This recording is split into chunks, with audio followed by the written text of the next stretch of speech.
What's up, everybody? Welcome to Kind of Funny Games Daily for Tuesday, July 13th, 2021. I'm one of your hosts, Greg Miller, alongside the rogue one at Gary Whitta.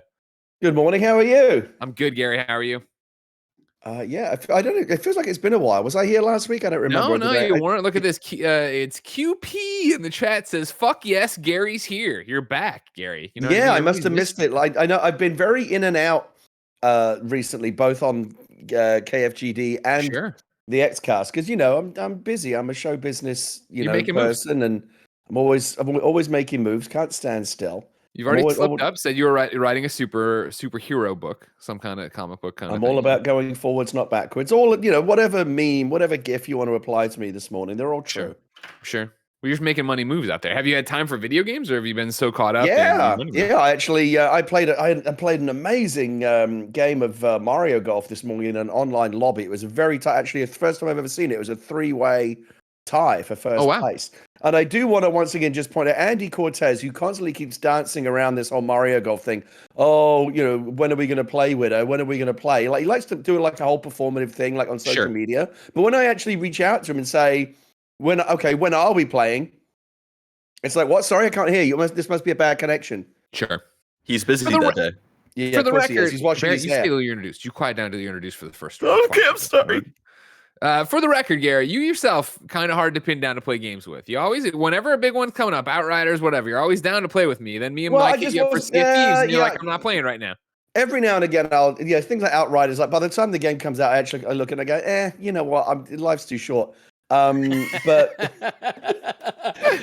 there are things that I do want to play with. Sea of Thieves, you remember I had a technical issue, but I will get around to it, I promise. The Mario Golf thing is real. I know you're all about Mario Golf. I will challenge anyone, anywhere, anytime. Do right now, Greg. Take the challenge. I'm not hard to find. Come find me. We're in the middle of a show. We got to talk about that news. Whatever, we'll figure it out. The funny thing is, it originally started with me challenging you, Greg. Yeah. It's now turned into more of an Andy thing because he's the one flapping his yap, and he's right. I flapped my yap for a while, and what happened? Andy pumped my teeth down my fucking throat by 2 strokes. I had to shut up.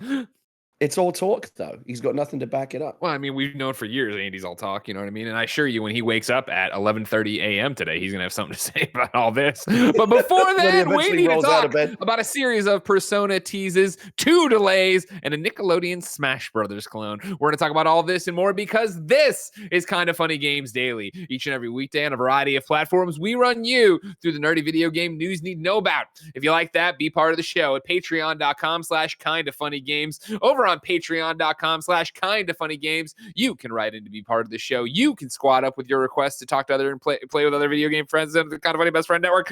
You can get each and every episode of the show ad-free. You can get it with the exclusive post show we do each and every episode, each and every weekday. And of course, you can do so much more, like getting your name read as a Patreon producer, supporting the other shows, getting exclusive content. You know the drill. However, if you have no bucks to toss our way on patreon.com/kindoffunnygames, no big deal. You can watch us record the show live on twitch.tv/kindoffunnygames, just like Cloud 9000 is, OM Jesus is, and the Turbulent Turtle is. If you're watching live, of course, you have a special job. Go to kindoffunny.com/you're wrong and tell us what we screw up as we screw it up so we can set the record straight for everybody watching later on youtube.com/kindoffunnygames, roosterteeth.com, and listening on podcast services around the globe each and every weekday. Housekeeping. It is Tuesday, which means there is a brand new PS I Love You XOXO live right now on youtube.com/kindoffunny games podcast services. You know the drill. We're talking about director's cuts and if you love or hate them based on some of the Hideo Kojima comments. But beyond that, Janet Garcia and myself have a whole bunch to say about where the heart leads, both on the show, but more importantly, if you ask me, on the Patreon post show. Patreon.com/kindoffunnygames. We do a 30-minute spoiler cast for Where the Heart Leads, a game out today that is all about narrative choice. So even if you never want to play that game, really fun conversation. If you do want to play that game, play it, and then you can go over to patreon.com/kindoffunnygames and get the post show there. Now, speaking of patreon.com/kindoffunnygames, today, the one, the only, the head of Xbox, Phil Spencer, is coming on the Kind of Funny Games cast. He will be live recording with us this afternoon. And of course, that will be up everywhere, youtube.com/kindoffunnygames, podcast services around the globe tomorrow. Thank you to our Patreon producer, Blackjack. Today, were brought to you by DoorDash, Full Sail, and Omen, but Blessing will tell you about that later. For now, let's begin the show with what is and forever will be the Roper Report. Time for some news. We have 6 news items on the Roper Report and a rumor that I refuse to call news. Baker's dozen. Also, just breaking news from the live chat here on twitch.tv/kindoffunnygames, right? There's a poll going right now that says, is Andy a coward? And the yeses are winning with 44%. Ooh, let me get in on that poll. Hold on. Get on in there. Yeah. And it's is Andy a coward? Yes is winning, followed by only with Gary. And then way in the back is no. Just nobody believes that Andy Cortez is not a coward. You hate to see it, but finally the truth is winning out, everybody. Or should I go with yes or only with Gary? You should go with yes. Just overall, he's a coward. Yeah, I'm going to tactically vote for the one that's got the most votes. Yeah, okay. Gary, I hear him Your scream all the biggest time when he's playing news games. story of the day, ladies and gentlemen. It's time to start the Persona hype machine once again. Persona's 25th anniversary is upon us, and they are teasing 7 upcoming announcements starting now and going all the way through autumn 2022. We're going to go over to Darryn at GameSpot for the report. Did you say 7? Developer Atlus is marking the 25th anniversary of the Persona franchise with some big news as the studio teased not 1, but 7 new announcements for the series. These reveals won't be made all at once, though, as Atlus tweeted that it'll spread the silver anniversary announcements out over the course of a year, the first of which will be made in September and the final one coming in autumn 2022. Quote, stay tuned for a year of Persona news, events, and more, Atlus tweeted with an image that looked vaguely like Grand Theft Persona, because there's all the different protagonists and like the thing. What those announcements could be are up for some speculation, as they could range from new games through to merchandise drops. But what is interesting is that the tweet came from both Atlus and its Western marketing division, Atlus West. Atlus parent company Sega recently confirmed that it would increase efforts to bring games from the developer to Western audiences much more quickly than compared to previous efforts, which resulted in year-long waits for some titles. Sega's also looking to bring more of Atlus's library to PC, especially with games like Persona 4 Golden finding great success on the platform. Gary Whitta, I know you enjoy the Persona. You were big talk for Persona 5. You were all about it. You're playing it for a while. You were obsessed with it. Yes. What is this anniversary, 7 announcements over the course of a year, more than a year actually, do for you? I mean, by the way, first of all, I'd just like to point out, is Andy a coward? Yes, 52% of the vote was the final you guys made the result right call. So that's now been scientifically proven. Yes, so I wouldn't. It's unfair for me to say, it would be inaccurate, I should say, to say that I'm a fan of the Persona series because I've only played that one game. I did install Persona 4 Golden on Steam when it came out on PC. Which I haven't got it. It's in my never-ending backlog of shame. But Persona 5 really was such a massive surprise to me. I don't usually really like that kind of game. Turn-based RPGs. Turn-based RPG, stuff that's very, very, very, very Japanese anime in flavor. At least historically, I didn't. I've actually had a big turnaround on that. As you may know, Greg, Persona 5, I think, was really. I used to like Super Mario, Paper Mario. That had a little bit of the turn-based on it. I used to like that, but I never really. The whole genre was not really one for. I just found it kind of too slow and tactical and boring. And then you found Persona 5, and then I found Persona 5. And like a dragon. The world is so fascinating. The story is so fascinating. I actually ended up loving the turn-based combat. It's just so batshit crazy. I loved it, and that then led to me falling in love, as you say, Yakuza Like a Dragon. I'm playing Scarlet Nexus right now, which is more real time, but still very kind of Japanese anime in flavor, and so the door has been unlocked, for me for that kind of game, and that's a broader conversation. But I'm excited to see what these announcements are. Persona 5 is absolutely, I think probably whichever year it was my favorite game of that year. I think I had like something like 150 hours in it, and I subsequently installed I was going to do Royal. I need to go back and kind of do it all over again. Yeah, it's just so good. It's not for everyone because it is a very specific kind of game, and it's like you either love it or hate it. I loved it. And so I don't know what any of these announcements are going to be, but having dipped my toe into the very deep, fulfilling waters of the Persona universe, I'm excited to see what is coming next. Well, it's I'm interesting, all right? in. Because I feel like you and me are a union here, right? Where you fell so hard for Persona 5, whereas I'd fallen so hard for Persona 4, Golden on Vita, and then, of course, Persona 3 on PS2, and then eventually PSP when I was still at IGN reviewing them. But if we're talking about Persona in any way, shape, or form, we, of course, have to invite to the show, ladies and gentlemen, the boss baby himself, Barrett Courtney. Barrett Courtney, how are you this fine Tuesday morning? Doing well, Greg. How are you doing? That was a good radio voice. Thank you. Where are you with 7 Persona announcements celebrating the 25th anniversary now till autumn 2022? First off, before I get ahead of myself, I know I'm skipping ahead just a little bit, but just because I'm going to be leaving soon. Story number 4, the Nickelodeon All-Star Brawl. Spoilers. Yeah. That game's going to be generic as fuck. Have absolutely no hype for that game. Anyways, back to Persona. What does this do for me? It's interesting. Especially with like some of the images that they were putting up, like of the protagonist, and then there was like a secret image that they hadn't shown yet. All of this kind of came out at this. I feel like it's the same time where there's like some internal reporting or something like that where one of the heads of the team was talking about, like, you know, it's daunting that for the next Persona game of like what we want to do and how we want to follow up 5 and how we grow the series feels very similar to like when, you know, Persona 3 kind of changed the series and like how do you follow that up with 4 and stuff like that. And I think someone was saying like they can't do it with the same exact team, and they're looking to possibly expand the team that works on the series and stuff like that. So if that quote was from around the same time as all this stuff popping up like this last weekend and stuff, I don't see, like, a lot of people are like, oh, Persona 6, like what's going on here?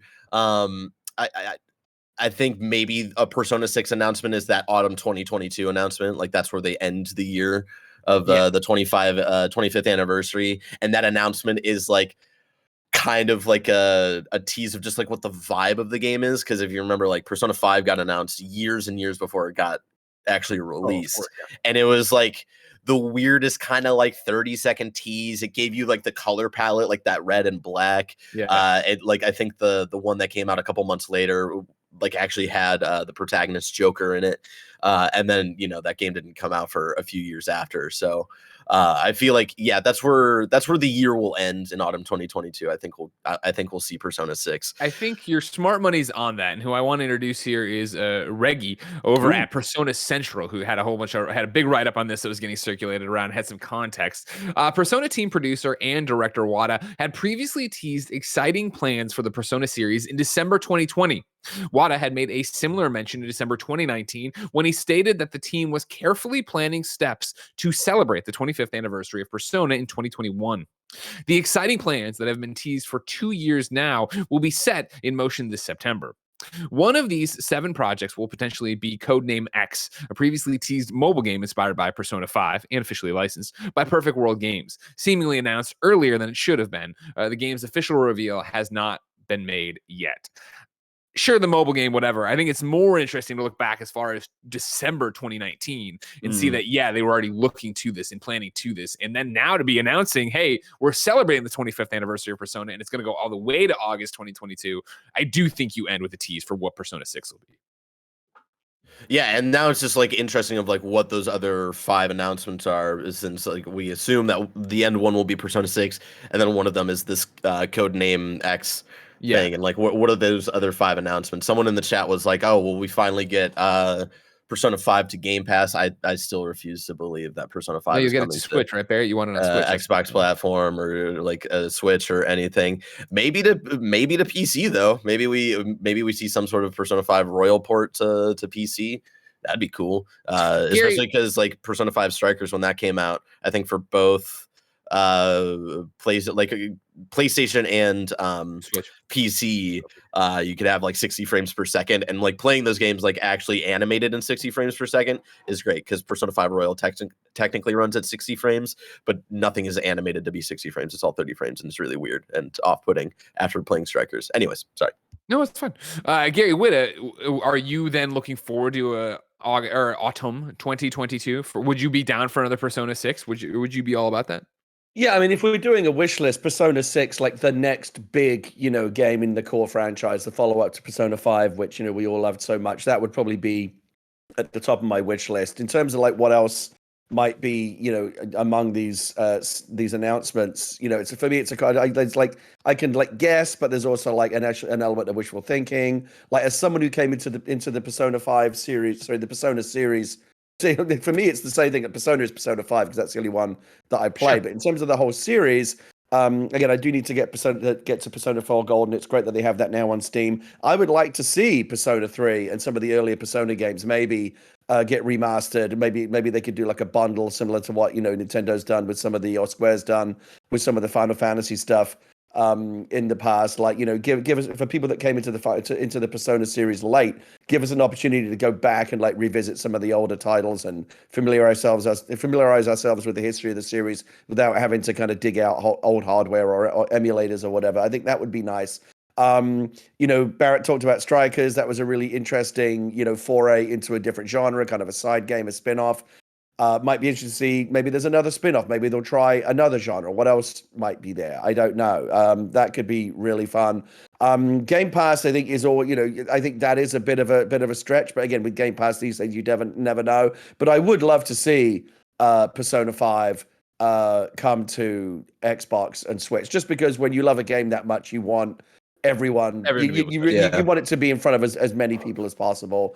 If I could make any one of them true, then obviously a new full fat sequel, Persona 6, running on next gen hardware, PS5, Series X, hopefully as well. Yeah, that would be wonderful. I want all of the things. Give me all of the Persona things. And I just want to like make it clear for maybe people who haven't heard me talk about this a million times in chat, stuff like that. It's not that I don't want Persona 5 to come to other platforms. It's Persona 5 Royal is my favorite game of all time. I would love more people to be able to check that out, and I do think Game Pass is like the best service for them to do that, especially with like all the Yakuza games being on there.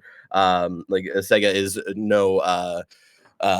they're not new to like what Game Pass can do for a series. It's just that Atlas is very weird about putting mainline Persona games on anything that isn't PlayStation. Like Persona 4 Golden coming to PC last year was like a wild fucking move. And I do think that was a sort of test to see like what their titles could do on something that isn't just PlayStation. And like, yeah, we've had Persona Q on like 3DS and stuff, but if it isn't a mainline if it's a mainline Persona game, it doesn't come off of the PlayStation platform for some weird reason. I don't know, like what except onto PC, Barrett, as we saw with Golden. I think if you had to pick one, like of these 7 announcements, but which one do you think that's would be what I'm most saying. likely? That's what I'm trying to say is that like we didn't see Golden come out to PC until, what was it, Greg? Like 8 years after Golden had come to Vita. Like it was ridiculous, and like it was such like a random one. That did take way too long. It does often. We've seen this with Rockstar in the past. We've seen it with Halo. It often takes a really, really long time for big games to find their way onto PC. Not always. Oftentimes they're day and date, but in other times we wait a really long time. My guess though is that now that they've kind of broken the floodgates, and they have brought Persona 4 Golden to the PC, and who knows how successful it's been. That will probably be a big decider. But if it has been good for them, they probably will now be more keen to do it again. And if I had to make a guess, aside from some kind of teaser Persona 6, which I think is going to have to be in this, I don't think you'll get much. I think they'll just basically confirm that they're doing it. Wait, I think Persona 5 coming to Steam is actually a really good bet. Frankfurter actually says, Persona 5 is turning 25 this year and has a new website, new merch, and teasing new Persona protagonist. Has enough time passed that they'll have something substantial to show off, or do you think it'll be a teaser to show that the game exists? I think when we get to autumn 2022, it is a teaser to show Persona 6 exists. It's exactly what Barrett's talking about, where it's like, here's what the mood, color palette, yada yada yada. It's going to be let's see, Persona 3 was blue, 4 was gold, 5 was red. Persona 6, it's going to be green. Maybe it's a female protagonist. Cool. It's green, it's green. It's got to come to Xbox, right? Green, it makes total sense. Okay, Gary. Maybe it's a female protagonist, which would be really cool, especially with like some of the theories around Jose from Persona 5 Royal. And it's going to be like a 30-second teaser and stuff like that. But yeah, I think the more fascinating, like the other 5 possible announcements that we don't know, like Gary, kind of similar to what you were talking about, like the fans of the Persona series, the entire Persona series have been asking for Persona 3, what is it, FES, to be like brought to any sort of modern platform. So like bringing that to PC, I think would a lot of people would love. And then like any sort of Persona 5 or Persona 5 Royal coming to any other platform, I think would be pretty big. Someone earlier was saying like they still have to make a Persona 5 Arena game. I don't know if they'll still do that. I don't know how Persona 4 Arena did when that came out, which was also weirdly released on 360 and stuff like that. So yeah, I don't know. And then like what was the thing saying? It could just be like announcements are up for speculations. They could range from new games through to merchandise drops. So yeah, like the other announcements, a lot of these are going to be merchandise drops. A lot of these are going to be like, here's a new pin set, here's a new whatever, here's a new plush statues and stuff like that. Yeah. You are wrong. Let's just here. I'm looking. SMT Network wrote in and said, just a heads up, the article Barrett is talking about is from a few years back, like 2017. It just got drug up by entertainment clickbait sites yesterday somehow. Just wanted to clear that up. Persona 6 is being made by the Royal and Golden team. The team for P5 is making Project Refantasy. All right, cool. There you go. Well, then maybe they're a little farther along than we expected, but that's so that's exciting. And I believe like the director who was like the main director for the Persona series, like kind of like left P Studio or something like that, is like making his own team to like do something else, and then he might return to P Studio later on. I don't know. Anyway, there's some hopeful new blood kind of taking over Persona right now. I'm just I'm just excited by the headline, regardless of what the details are. I'm sure we're all excited to kind of like see more specifics, but I'm just excited there's a lot more Persona coming. It's just such a joyous world. It's so fun. I love those characters. There's nothing else like it. I enjoyed every minute of the many hours I spent in Persona 5, and I'm just thrilled there's going to be a lot more of it. That's my main takeaway, regardless of any specifics. Perfect. Thank you, Barrett. Thank you, Gary. All right. Anyways, what was it? Nickelodeon All-Star Brawl. You want me to do that? I'll do that right now. I'll pull up story 4 right now before you get out of here. We're doing story 4 right now. We'll get to the delays in a second. Nickelodeon All-Star Brawl has been announced. This is Joe Skrebbels over at IGN.com. Kevin, there's a please play this link there. IGN can exclusively announce Nickelodeon All-Star Brawl, a new fighting game featuring characters from SpongeBob SquarePants, Rugrats, Teenage Mutant Ninja Turtles, Ren, Stimpy, and more. The brawler, which looks to be similar to Super Smash Bros. In style, will come to PS5, PS4, Xbox Series X/S, Xbox One, and Nintendo Switch in fall 2021. It's being developed by Ludo City and Fair Play Labs and published by Game Mill Entertainment. We don't have a full list of characters yet, but we know that the game will feature Michelangelo and Leonardo from TMNT, Nigel Thornberry from the Wild Thornberries, Powder Toast Man from Ren Snippy, SpongeBob SquarePants from SpongeBob SquarePants, Sandy Cheeks from SpongeBob, Patrick Star from SpongeBob, Oblina from Real Monsters, Lucy Loud from The Loud House, Lincoln Loud from The Loud House, Helga from Hey Arnold, Reptar from Rugrats, Zim from Invader Zim, and Danny Phantom from Danny Phantom. All-Star Brawl will also feature 20 levels based on Nickelodeon shows, including Jellyfish Fields from SpongeBob SquarePants and the Technodrome from TMNT, and will include single-player and multiplayer modes with local and online support for up to 4 players. You'll also be able to unlock new moves for every fighter, as well as earn bonus content for an in-game gallery. Barrett, you're the audience for this. You're telling me you're done with it already? Yeah, because it's the same publisher as the kart racing games. You love the kart racing game. No. Did you see my first impressions of the one that came out last year? Where I said it was very like it was one of those things where like it was fun to play a kart racer that wasn't just Mario Kart 8 again, but like besides that, it added absolutely nothing to the kart racing genre. It like kind of had some cool ideas. It kind of felt like Mario Kart, but like felt off a little bit. So that's what I expect from this game. It's like gonna kind of feel like Smash Bros, but it's gonna feel off and weird a little bit. And here's the other thing with the kart games, and this is like because this is the same publisher. They for some reason they don't have like the audio licenses. In the kart game, there is no original Nickelodeon music and there's no voice acting. It is all just like this generic same track that plays over and over again. And there's not even like fun little onomatopoeia from like the characters and stuff like that, right? It's just like everybody's silent. It's awkward as fuck. It is like the weirdest presentation of a Nickelodeon game ever. And that's what I expect from this. Like, don't expect any like a classic Nickelodeon music. Don't expect like when they hit each other, don't expect them to make sound or anything. It's going to be weird as shit because for some reason they have the visual licenses for Nickelodeon titles, but they don't have the audio licenses. Maybe they learned so their lessons, so we turn our eyes to the future class of video games. Also, a man who on Twitter is claiming he's going to be a Danny Phantom main. Ladies and gentlemen, please welcome to the show, Blessing Adeoye Jr. Barrett, I love you. You're absolutely wrong about this. This is gonna be great. It's gonna be awesome. It's Nickelodeon characters fighting against each other. What more can you ask for? Nobody thinks this game is going to be great, Barrett. Nobody's looking for greatness out of this game. We just want to beat these characters up like action figures. All right, it's gonna be a fun have time. fun with the most 5 out of 10 game ever, Blessing. It's going to be a great... Listen, all right? Not every game needs to be a 9. Not every game needs to be a 10. Sometimes you can have fun with a 6. I'm a Sonic put that fan. on the I know back of the that's box. Sometimes Exactly. you can have Needs to be fun a with 9. a 6. Sometimes you can have fun with a 6. This is a game that I think, you know, people who are Smash fans, people who are Nickelodeon fans are going to have fun with for like maybe a night. Maybe 2 nights, you know, have Danny Phantom fight SpongeBob fighting the toast guy from Ren and Stimpy, and then you bounce off. Hey, It's that kind of game. put some I'm looking respect forward on to it. Powdered Toast Man, all right? Powdered Toast Man, that's his name. Anyway, this Turbo is Claw fun. Master in chat says Barrett is going to eat his words when this game gets to Evo.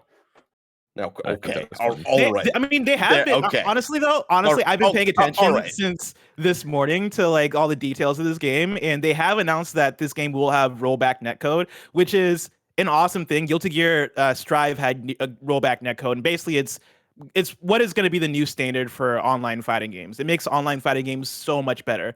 And so it's going to have that. Apparently, it's going to have wave dashing as well, which is a mechanic from Smash that top tier advanced Smash players use in Melee and shit. Apparently, they're paying attention and they're doing some things with this game that you wouldn't expect, and so. Chat's paying attention too, where someone called you out, Bless, for saying the game is going to be great, and then follows up with no one expects it to be great. It's going to be a great 6. It's not going to be a great game, but it might be a great mediocre game. You know what I mean when I say that. You know what I mean. It's like SpongeBob Battle for Bikini Bottom, Barrett. Gary, does this do anything for you? No. Barrett asked the question earlier, what more do you want? To which my answer would be literally anything else. I woke up this morning. I wake up now on Winter Wednesdays on a Tuesday, as you know, Greg. I reach for my phone and I like to let's see what's popping off in the world of video game news. Because, I want to start percolating on what we're probably going to be talking about later on the show. This was literally the first thing that I saw when I opened the phone this morning, the Nickelodeon Smash Brothers clone. And like my first instinct was, as the grumpy gamer in me, was just to kind of roll over and pull the covers over my head and go back to sleep. This is call me and be like, Greg, I can't do the show today. This obviously is not for me. I don't really understand who it's for, although maybe it is for Barrett and Blessing and the younger generation of gamers. But it's weird. Like I kind of remember, like for me, the only characters that are of any interest are the Ren and Stimpy characters. But like, who else really remembers? Like, who's into both Ren and Stimpy and the fucking Rugrats? Like, it makes no sense to me. There's generations. I look at this list and it's like, okay, like the Loud House, that seems like something that just got invented and I've never heard of. But they have Hey Arnold, they have Rugrats, and I'm like, you know what? Those are touchstones for me. I will definitely be Helga main. Wild Thornberries, dude. Nigel Thornberry, the original famous. You should really be listening. The Blessing and Barrett talking about this is a far more interesting and relevant part of the conversation than me weighing, because this is not for me. I'm never going to play it. I will say, just from a general standpoint, this is a tough. And it's a tricky particular direction that they've gone in, which is a Smash Brothers clone, right? There's all the fighting games in the world and the Smash Brothers, which kind of stands apart. Credits for Nintendo back in the day when they decided to get into, a roster tournament fighter type, game with the original Smash Brothers. They didn't just do like, here's 2 characters fighting each other like, Tekken and Virtua Fighter and Street Fighter and every other game out there, Mortal Kombat, whatever. They mixed it up. Let's do Let's put platforms in. Let's create a new kind of fighting game. And they did that, and it's been very successful. What has not been successful is people trying to clone that. PlayStation All-Stars, obviously. Where's PlayStation All-Stars 2? Well, you're never going to see it because the first one was a flop. And it's tough. The one thing that you have to have, and this is what's interesting, the one thing that you have to have in order to pull off a fighting game like this is a really good roster. That's why Nintendo is able to get away with it, because they have an incredible roster, and then they created something so powerful, so fun. You've got other franchises that want to come play. Here's fucking Solid Snake. Here's Joker from Persona. Hey, your game is so cool. Can we come play? The Smash Brothers games have the best roster in fighting games. It's incredible. When Sony tried to do it, what it really did was highlight that their roster is just nowhere as good. Once they got past the first couple of top tier characters they have, it got really thin really quickly, and it looked a bit silly. You don't want to be Sir Daniel Fortescue, you're going to tell me? So the question is, what kind of roster does Nickelodeon have? And I get it's just from all over the place. It's SpongeBob, Rugrats, Invader Zim, Ren and Stimpy. Again, all these shows that I don't really watch and don't know anything about. So again, you just said a bunch of things that get me super excited. Like all those characters for me. And that's the thing. This is really like, I'm the dad here going, I don't get it. Pop music today is just noise. Like I remember when songs were about something, and Blessing and Barrett, like the younger generation, I think may well respond to this. But it's a very, just from a video game standpoint, it's an interesting choice, because I think that particular Smash Brothers space, Smash Brothers owns that like no other subsection of the fighting game world. I think they may have done better to do like just a more generic tournament fighter and put themselves up against a wider plethora of other games and say, we're going to go after Smash Brothers. Like, you're going to go after Smash Brothers. Smash Brothers is going to kick the shit out of you. So I don't know how this is going to go. It's not for me. I suspect it's gonna just land with a bit of a thud as Barrett. If I had to pick a side between like Team Blessing and Team Barrett here, I think 6 out of 10, come and gone in a couple of weeks. There's nothing about it that's making me feel like this is gonna make a difference. To be clear, like I don't necessarily disagree with you guys entirely. Like I think there is a lot of validity in the things you guys are saying in terms of what the expectations are. Because I think PlayStation All-Stars Battle Royale is a really good one to shout out as a game that came out and didn't do what it was supposed to do. But I think the difference there is that that's a PlayStation take on Smash, whereas this is Nickelodeon, and it's them giving it to the studio that Barrett's talking about, right? The studio that did the kart racing game that came and went super quickly. I don't know anybody that played that kart racing game. 72 but I think, on Metacritic right now. I think with that comes way lower expectation, where they're not trying to go for Smash. They are trying to emulate Smash in a way that gets a very casual young audience, or maybe like Mia Barrett's age audience and lower, get them in there to just have fun for a day or two. And if this game performs maybe to the same amount that a PlayStation All-Stars Battle Royale did, for this game it'll be a huge success, because I don't think they're going for anything super big. Like I think this game is going to come out, it's going to be a 6 out of 10, and for some people it'll be a great 6 out of 10. For most people they're going to be like, this is a Nickelodeon fighting game. I was never going to give this a chance to begin with. Like, I think even their expectations for what this is going to be is probably really low, and the excitement does come from, oh shit, I can play as Helga and fight Leonardo from Teenage Mutant Ninja Turtles. And for me, for where I'm at right now, I'm super excited to see even what more announcements that they make for this game, who the new characters are, because the roster we have right now is a pretty decent to basic roster of characters. We have Wild Thornberrys, we have Teenage Mutant Ninja Turtles, we have SpongeBob, we have Hey Arnold, Rugrats, Invader Zim, and Danny Phantom. Where is Fairly Odd Parents? Right? Where's My Life as a Teenage Robot? Where's Chalk Zone? Blessing. You have way too many expectations. Where's Avatar? Well, they're not going to make this game without Avatar, though, right? You've got to have Aang in here. No, Avatar was on the recent kart racer. So, yeah, like they haven't released the full list of characters. So, like, yeah, Avatar is going to be I think we can all agree this is not going to be like a Smash Brothers situation where we're all, like, on tenterhooks to see what the next character reveal is going to be. Dude, like, they're not putting Chalk Zone in here. They're not putting My Life as a Teenage Robot Maybe they do, though. Like, think about it. No, they're not. Blessing, I'm telling you, they're not supporting this game after launch. Those there may be, by the way, there may be specific licenses. We're putting way too many expectations on this game. That's good. Oh god, they have Powdered Toast Man in this game, Barrett. Listen, Powdered Toast Man. Yeah, Ren and Stimpy was like actually like a big thing. Who knew that this fucking game would actually result in the hottest segment, the most fiery back and forth we've had in a long time. I don't want Blessing to be hurt. I don't want Blessing to be hurt the way I was hurt with the kart races. It's like fucking Fox News. Guys, it's fucking Nickelodeon Tournament Fighter. Calm down. Two character wishes that I don't think are beyond the real possibility. All right. Aang from Avatar: The Last Airbender. I think that would be a slam dunk, and I think that would get crazy excitement. And then 2, give me the Crimson motherfucking Shin from the Fairly Odd Parents, because you can't tell me that matchup wouldn't be fucking wild. Crimson Shin. Bear in mind, just because a show has been on Nickelodeon at some point in the past doesn't mean they necessarily have the rights to put it in a game now. There's all kinds of weird licensing, situations with all these different characters. Fairly Odd Parents would be fair game though. Shout out to Chastity Vicenzio, formerly from GameStop, now Ubisoft today, who gave me a genuine laugh when I was making my kids pancakes this morning when she had a wish list of characters, and one of them was Amanda Bynes. If they did that, dude, if Amanda Bynes I would be forced to give this game a second look. Yeah, the Amanda Bynes. Yeah. Anyways, Blessing, I just don't want you to be hurt. You're building way too many expectations for yourself. I want you to be a happy boy. I keep saying it's gonna be 6 out of 10. Like I know what this is. I'm just excited for this. Maybe the kart racer's got a 72 Metacritic. You know what I mean? You can dream bigger than that.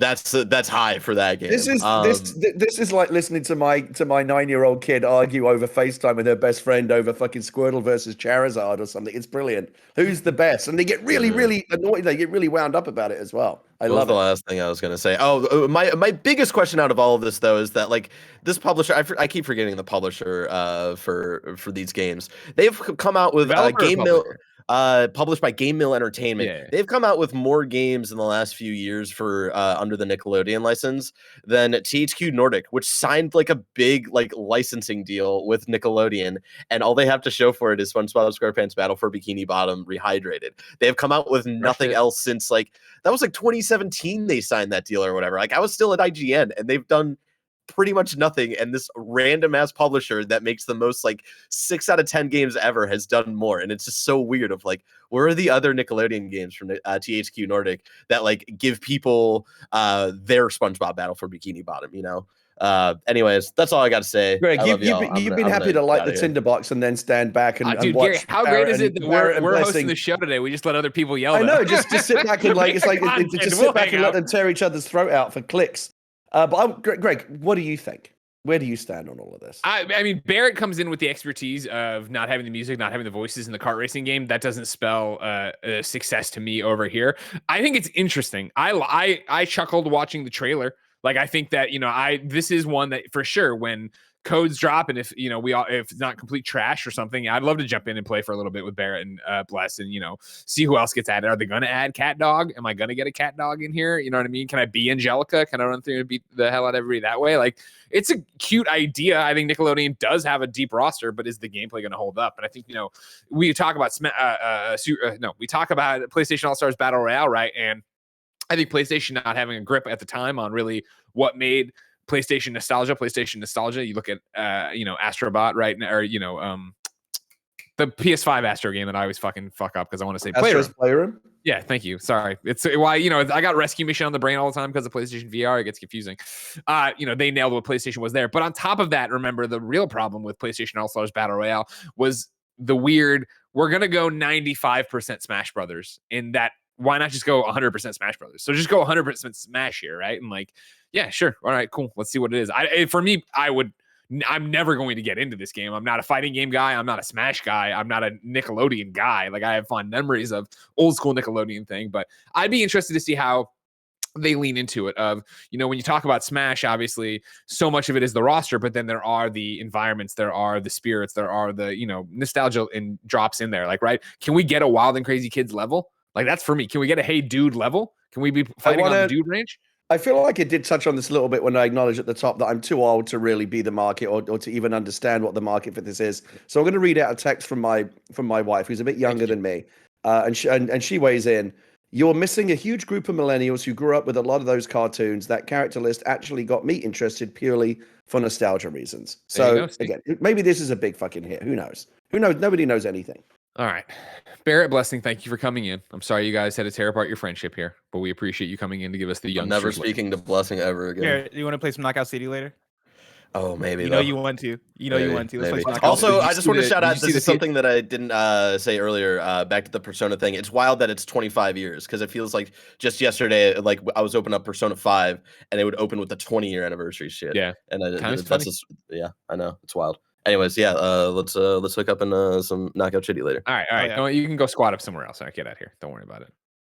Thanks for coming through, Blessing. All right. Let's all take a breath. All right. Things got heated there. We didn't want them to get heated, but they got heated. It did, didn't it? So who would have thought that would be the topic? When Barrett came in and off the that bench, level was of like, debate. this game's gonna suck. And then I saw Blessing join the call. I was like, here we go. You know what I mean? Get out of their way. Let them have the floor. They gotta sort this out themselves. It was like July 4th. Just light the blue touch paper, stand back, and let the fucking fireworks go off.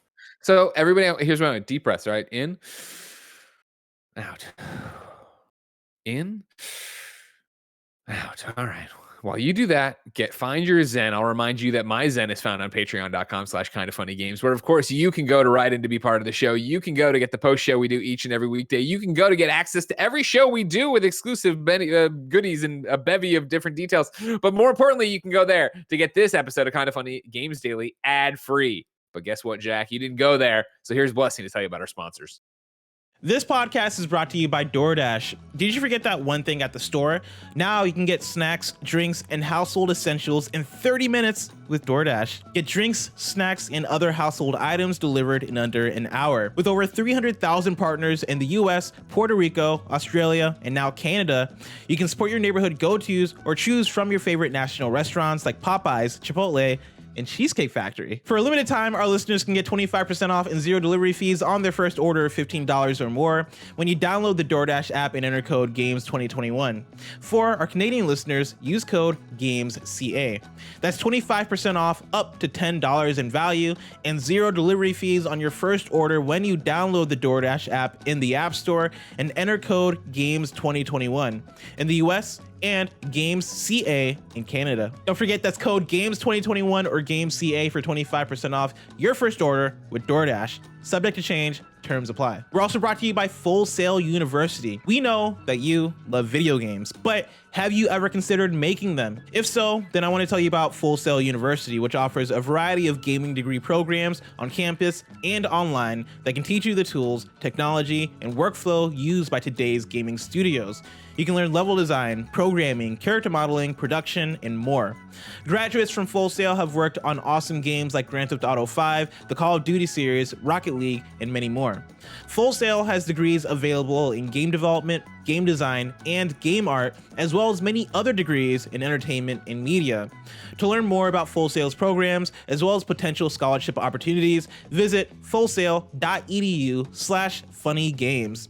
That's fullsail.edu/funnygames. Last but not least, we're brought to you by Omen Oasis. Sick of all the randos sliding into your team chat whenever you and your friends are grouped up in your favorite games? I know I am. I play Knockout City a lot. Then you need your own private oasis, your own paradise in the, let's admit it, wasteland that can be online gaming.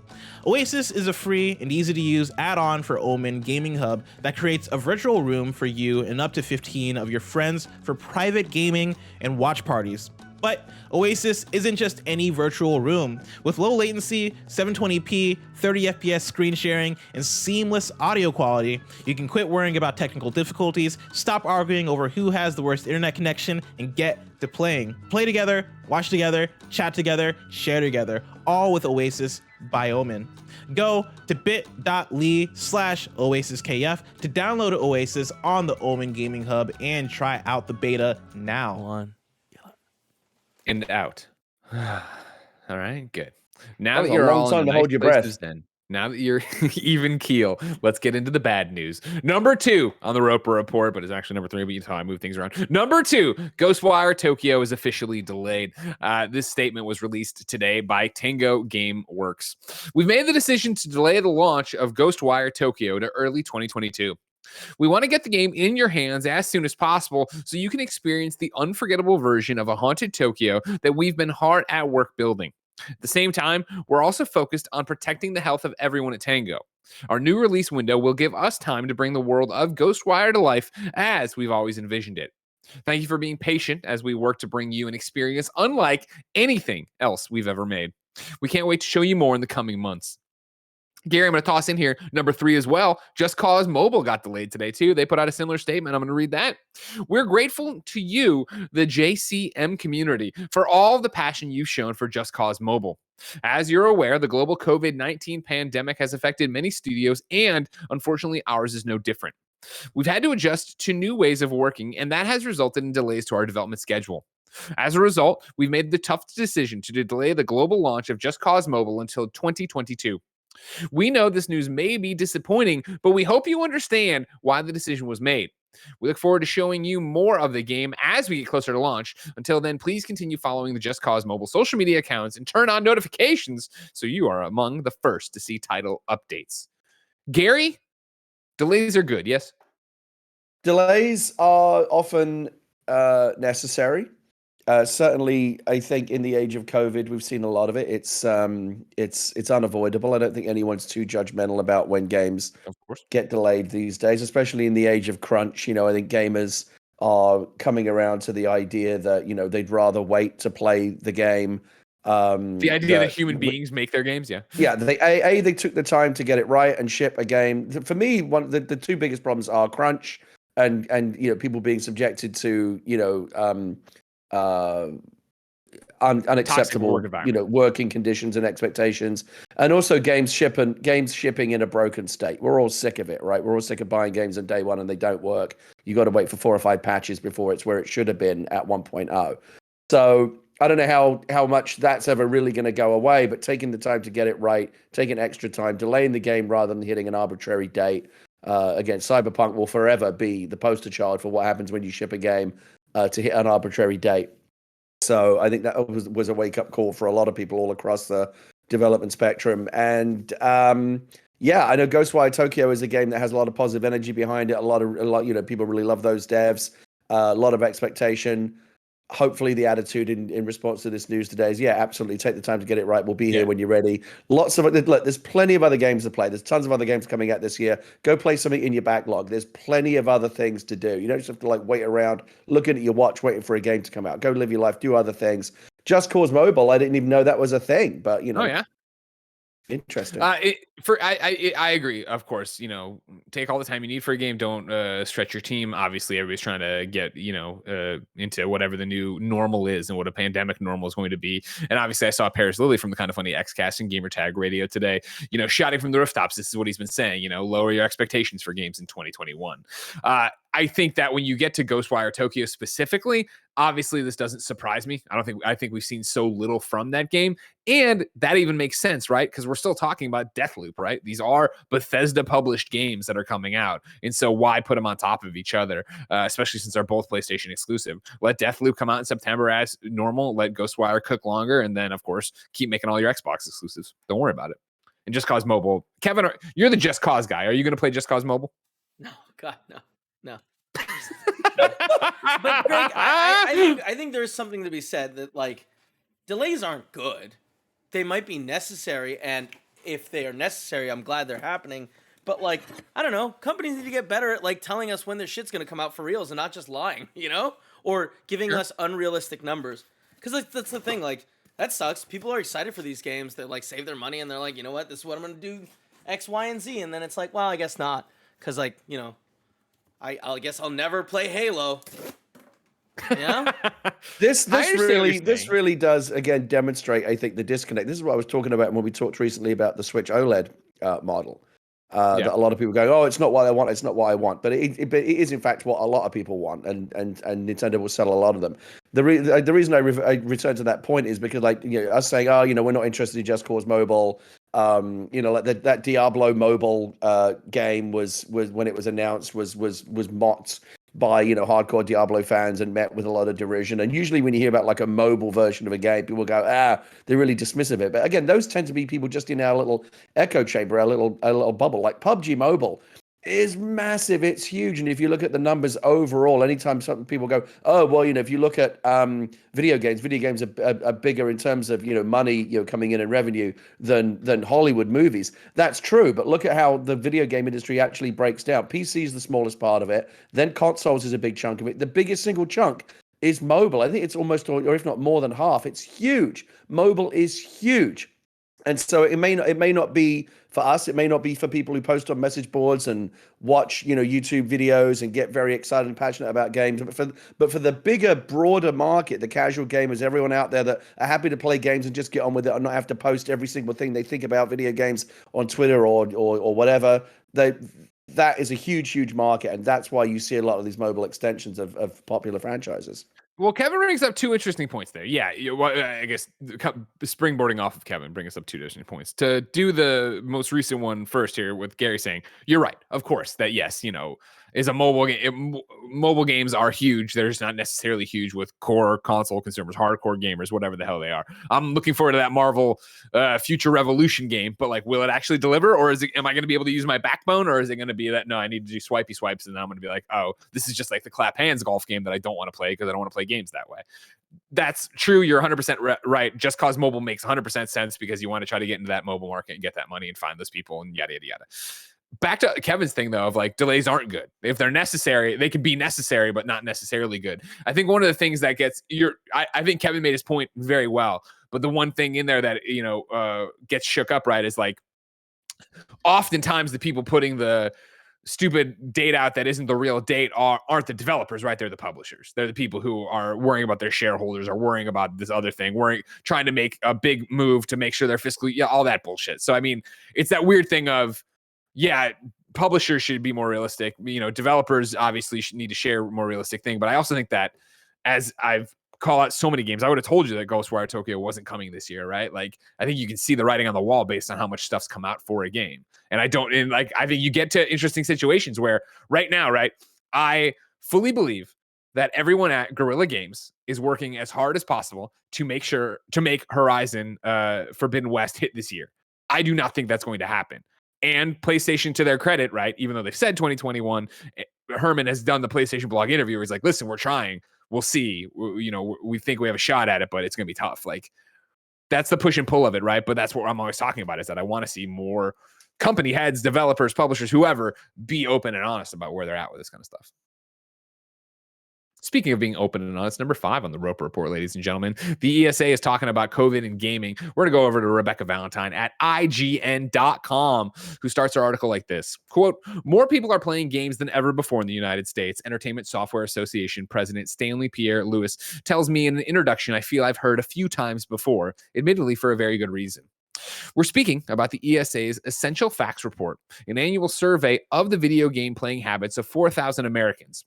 The 2021 rendition has nearly 227 million Americans playing video games, up from 214 million in 2020.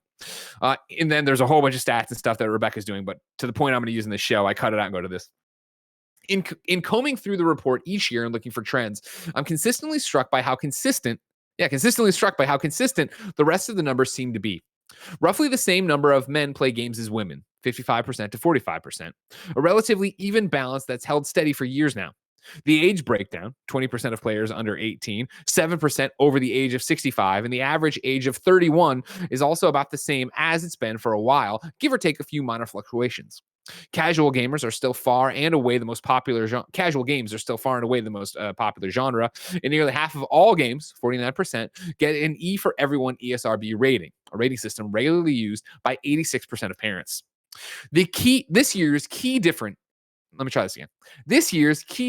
isn't how many people are playing or who they are, but how they're playing. As Pierre Lewis tells me, in the 2021 report, 74% of parents said they played games with their kids at least once a week.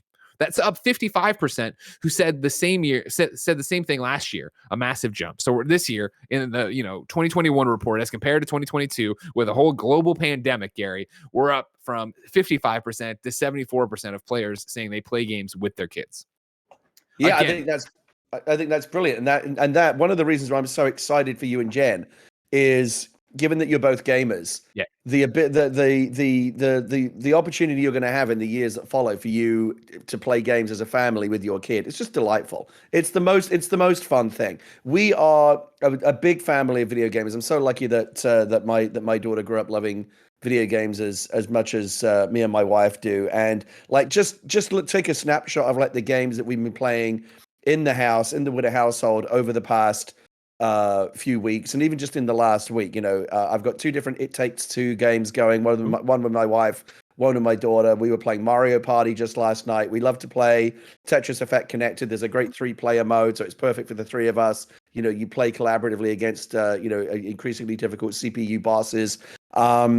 Mario, we played Mario Kart again this weekend. I wish there was actually that companies would look at this data and realize there's actually a really, really, really big market for whether it be Sackboy or Mario Party or Tetris Effect or It Takes Two, and all of the kind of games that I'm talking about. And there are many others I'm not even talking about right now, but not necessarily like competitive games where you're trying to beat each other up, but ones where you can just anything that encourages you to play together, whether that be competitively, whether that be collaboratively, things that encourage kind of family play, team play, group play, whether it be local or online. Obviously, it's already a big thing. I just wish it were bigger and bigger. Whenever we're scrolling through Xbox Game Pass, or we're looking at the PlayStation Store or the Nintendo eShop, or we're looking at Steam, or any place looking for like the next game, the number one criteria we have is what is a really fun thing? What's a fun game that can facilitate us doing something together as a family? So I'm glad that we're seeing data like this rise to the top, because hopefully it will steer developers and publishers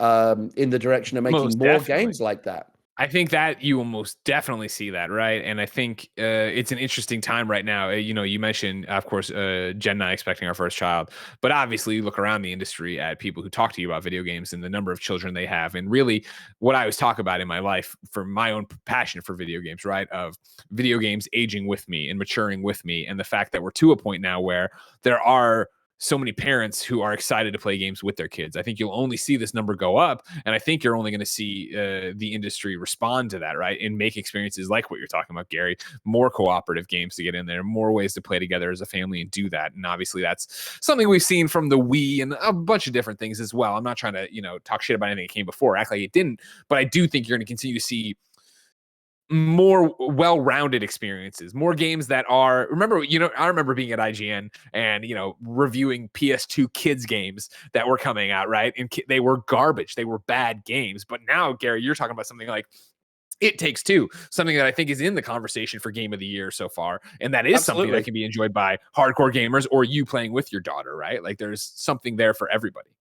Yeah, absolutely. And you're right. I mean, it's not that this is necessarily nothing new. Like the Lego games have been doing this brilliantly for years, right? Like my wife and I loved playing the Lego games together even before we had a kid. But yeah, we definitely want to see more of this. Again, Mario Golf has been one of the reasons why it's been so popular in my household. Is my kid and I like playing it. We both go off and practice, and then we'll go challenge each other. I want to see more. It's a huge market, and again, the more we see data like this rise to the top and validate that, it will hopefully, because companies don't develop things on a whim. They want to see hard data. They want to see facts. They want to have a good statistical analytical foundation for any financial risk that they take. So if there's reports come out saying, hey, guess what? People really like playing games together as a group, as a family together. It Takes Two has been a massive hit. Any kind of games that encourage that kind of cooperative, collaborative, again, whatever the base, whether you're playing against each other or with each other as a team, just anything that encourages you to kind of get on the couch together, have fun together, fighting over the controllers and stuff like that. It's one of the most fun things that we do together as a family. I'm so lucky because, kids don't necessarily, another kid might grow up and say, I don't care about video games. That would be heartbreaking for me. But it's very much a product of the environment. My kid's grown up watching her mom and dad play video games, so she kind of just naturally gravitated towards it. Well, I'm sure it'll be the case when your child arrives. Is going to grow up in a very kind of video game positive, friendly household, and it's just wonderful. Like the more family members getting together. The reason why like WarioWare was the big hit for me out of that Nintendo Direct, as I immediately grabbed onto that. I was like, that's something that I can play with my kid. That's something I can play with my wife. It's going to be fun. Yeah, brilliant. Number 6 and final here on the Roper Report is a combination. Number 1, breaking news. The theme for Fall Guys Season 5 is Jungle Adventure. Gary used to host a Fall Guys talk show. Yeah, I'm sure one day he'll bring it back and do some stuff. What does Jungle Adventure do for you? I'm excited about it. The funny thing is, Fall Guys, as you know, I was really into it for a long time. I was actually making content based on Fall Guys. I actually played in a handful of competitive Fall Guys tournaments. I used to stream it a lot. I got, my fair share of crowns. I was really competitive at it. I used to rage quite a bit. I played that game to death. It was, for a good chunk of last year, my most played game, probably second only to Animal Crossing. Sure. And I just loved, and then I kind of like, Among Us came out, you always move on to like the next thing. And so it kind of, we're always like very fickle in our tastes. But I recently returned to it because I hadn't played a lot of the most recent update, the kind of the Space Age one, season 4. And it's one of those games you can just always come back to and pick, you got 20 minutes to kill. I'll just do a couple of rounds of Fall Guys. Like, man, I really remember, man, this game is so much fun. I love Fall Guys so much. I think it was my game of the year last year. I love it to bits. I've recently returned to it and I'm having so much fun with it. And I just started thinking like, man, it kind of feels like the time for them to be announcing season 5. I wonder what the theme's gonna be. There's so many different ways they could go. Jungle Adventure, I think, is I can just immediately that's suggestive of all the kind of fun that you'll be able to have with the different environments, the aesthetic, the music, the whole thing. It'll have kind of like a Pitfall, Legends of the Hidden Temple kind of vibe to it. I think that's going to be a ton of fun. I'm very excited about Fall Guys season 5, and hopefully they can get it. It seems like there's been a bit of a delay, but I'm really hoping they can get it onto Xbox and Nintendo Switch. They did announce it. We don't know when it's coming, though. I'm still making the prediction that it's going to drop on Game Pass day 1. We'll see if I'm right in time. But I know people like to make the dead game joke. It's still super popular. You can anytime you jump into a lobby, we'll make sure it's not world, a dead game. Don't worry about that. Soon enough they will launch the Marvel season, and then everybody will be back in Fall Guys, myself included. I love it. It makes me rage like no other game. But you know what that is the sweet spot, right? If you can get like the thing that I say the most when I play Fall Guys is fuck this game. Let's just play one more. If you can get into that zone, that's when you've really got people on the hook. And Fall Guys has done that brilliantly. And then your other. I put it as a rumor. I don't want to give it a full-blown news story because who knows. But PSU.com's Michael Harradence is reporting on a Reddit thread where, according to a quality assurance tester, the upcoming Ghost of Tsushima Iki Island featured in Ghost of Tsushima Director's Cut will add about 15 to 20 hours of gameplay into the mix. You can go to PSU.com, read the article there. It talks a little bit about things that are going to be on the island too, what the tester has seen, stuff like that. I don't want to get into spoilers, but I know we've had this ongoing conversation about Director's Cuts. $10 more for your upgrade on PS5 for Death Stranding, $20 for the PS4 upgrade on PS4, add an extra one in to get $30 over on PS5. It's a long conversation. All of this is part of it. We talk a lot about Director's Cuts over on PS I Love You Today, but I wanted to put this out there as that seems super high to me. I was expecting something more like 8 to 10. I'd be thrilled with 8 to 10, let alone 15 to 20, but putting it out there just to have it out there in your cap, feather in your cap. We'll see eventually if some sucker punch person like Angel Goldfarb ever opens his yap to tell us how long it is. You know what I mean? But we'll see. Gary, your wife, and every gaming person with taste can't wait for Ghost of Tsushima Director's Cut. But August is still so far away. If I wanted something more immediate, say what came to the mom and grop shops today, where would I go? The official list of upcoming software on each and every platform as listed by the Kinda Funny Games Daily Show hosts each and every weekday. Yeah. Out today. Radio Viscera on PC. Where the Heart Leads on PS5 and PS4. Curved Space on Switch. Shape of the World on PS5. Blood Money, the latest update to Red Dead Online, is available for download now. And then Soulstar, Crown of the Magister Sorcerer update is available now on PC. New dates for you. Company of Heroes 3 has been announced. It is coming to PC in late 2022. Neverwinter will launch the update Jewel of the North on PC July 27th and PlayStation 4 and Xbox One fall 2021. Maneater Truth Quest Conspiracy Theories Point is coming August 31st, 2021. I know you love Maneater, Gary. Wait, is that DLC for Maneater? Yeah. Maneater Truth Quest Conspiracy Theories Point. Oh, I see what's going on. They're trying to get clever with their fucking headline. Maneater Truth Quest Conspiracy Theories is coming out August 31st, 2021. Is that free DLC for Maneater? I don't know. Let me dig out the press release for you. I'm gonna have to. I'm excited because Greg, that's one of my many platinums. I've got 3 of them now. I know you love it, and that's one of them. I loved that game, Maneater, man. Telling it's one of those games that kind of like, under the, no pun intended, but like kind of like, swims along under the surface. You don't necessarily, it's not one of those games like everyone's talking about, but I got really into Maneater. It was literally was talking to a friend of mine this weekend saying to them, like, go check out Maneater now that it's, because he has an Xbox. Go check it out now that it's on Xbox. Man-Eater fun. Truth Quest is what this is called. Again, Go on, then. Stop trying to be clever with your fucking press release headlines. Man-Eater Truth Quest Man-Eater Truth Quest DLC will require the base game Man-Eater to play and will be available for $14.99. Oh, okay. I wonder how much. Does it say what you get for that? Sure. Let me just give you the whole run. Yeah, tell me. Right? Developer Tripwire Interactive is excited to put one of the greatest mysteries surrounding Man-Eater Truth Quest to rest, confirming an August 31st, 2021 launch date for the downloadable content add-on to Man-Eater for all the PlayStation platforms, all the Xbox platforms, PC, blah, blah, blah. Starring the titular and evolved bull shark protagonist and investigative journalist / narrator Trip Westhaven, Man-Eater Truth Quest will take players down the rabbit hole of dark secrets and conspiracies surrounding Port Clovis and the Naval Wildlife Organization, aka the NWO. New features and content will include new evolution set, maximum level cap increased to 40, 5 new organ evolutions with 1 additional organ slot unlocked at 35, new wildlife, new apex predator, new evolved hunt creatures. New military forces for bounty hunter system. Military land forces will launch attacks from beaches and fortifications. Helicopters will hunt by air. 5 new bounty bosses. New weapons and vehicles for military bounty hunters. And then new objective types. Failure to communicate. Tail whip objects to destroy the target objective. And then time trial. Swim through the rings before time runs out. I'm excited about that. I loved Man-Eater. I'll happily reinstall it on my PlayStation 5 and get that DLC. That sounds great. Fantastic. Continuing new dates for you. Blonde is coming to September 7th on PC and mobile. Russian Subway Dogs is finally coming to PS Vita next week. It'll be one of the final games that's released on Vita.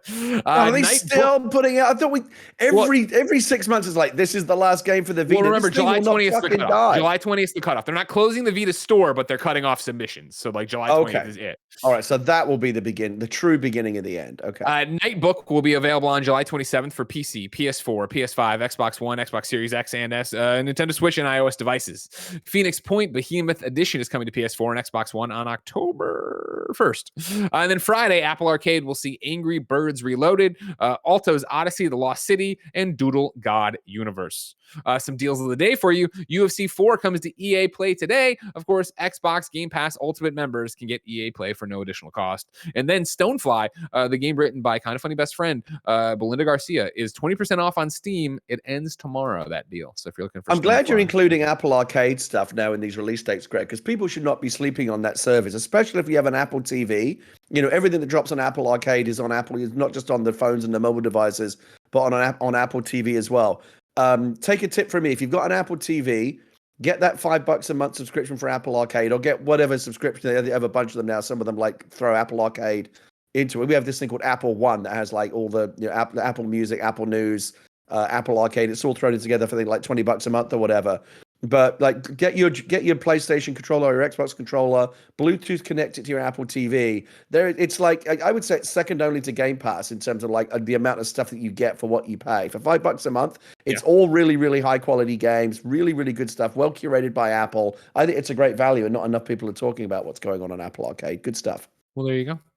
Time for You're Wrong. We ask people watching live on twitch.tv/kindoffunnygames to go to kindoffunny.com/you're wrong. Tell us what we screw up as we screwed up, so we can set the record straight for everybody watching later. Gabe Hewitt writes in and says, Gary wasn't sure if he was on last Tuesday. He was. You guys talked about I was, because we talked about OLED. That's right. Yeah. Nanobiologist swings in for Barrett's THQ Nordic stuff. The THQ Nordic Nickelodeon deal was only re-releases of old games. Quote, as part of their agreement with Nickelodeon, THQ Nordic is planning to re-release fan-favorite video games inspired by beloved Nickelodeon properties such as Avatar: The Last Airbender, Back at the Barnyard, Cat Scratch, Danny Phantom. It goes on like this. So it's old games is what you're looking for there, Barrett. Zaire says, Nickelodeon All-Star Brawl is not developed by the same team as Nickelodeon Kart Racer. Nickelodeon Kart Racer is developed by Bantang Games, while Nickelodeon All-Star Brawl is developed by Ludo City, who made Slap City, which is a pretty good Smash clone. Okay. Nanobiologist says that's not You're Wrong. Okay, Timmy Buddy says, just so you know, the UFC games are only on console, not on PC, just in case you were wondering or confused. And then no, we don't. Don't worry. It's not a You're Wrong. ALWT Gaming says, Smite has Stranger Things Battle Pass today. So there you go. I missed that release date, I guess, or what else today. You know what I mean? What are you going to do? Ladies and gentlemen, that's another episode of Kind of Funny Games Daily. Remember, each and every weekday on a variety of platforms, we come to you with the nerdy video game news you need to know about. If you like that, you can head over to patreon.com/kindoffunnygames, where we are about to do a post show for you to enjoy at a later time.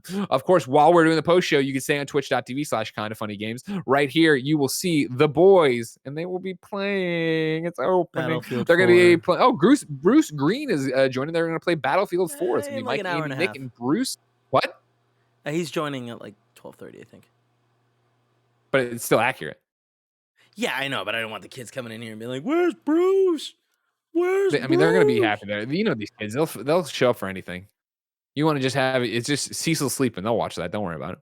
It's so cute. Anyways, that's what's coming up right after Kind of Funny Games Daily as we go to do the post show on patreon.com/kindoffunnygames. If you want to catch Bruce Green eventually showing up to this Twitch stream and you didn't catch it live, no big deal. You can go to our newest YouTube channel, youtube.com/kindoffunnyplays. All of our daily streams get archived over there.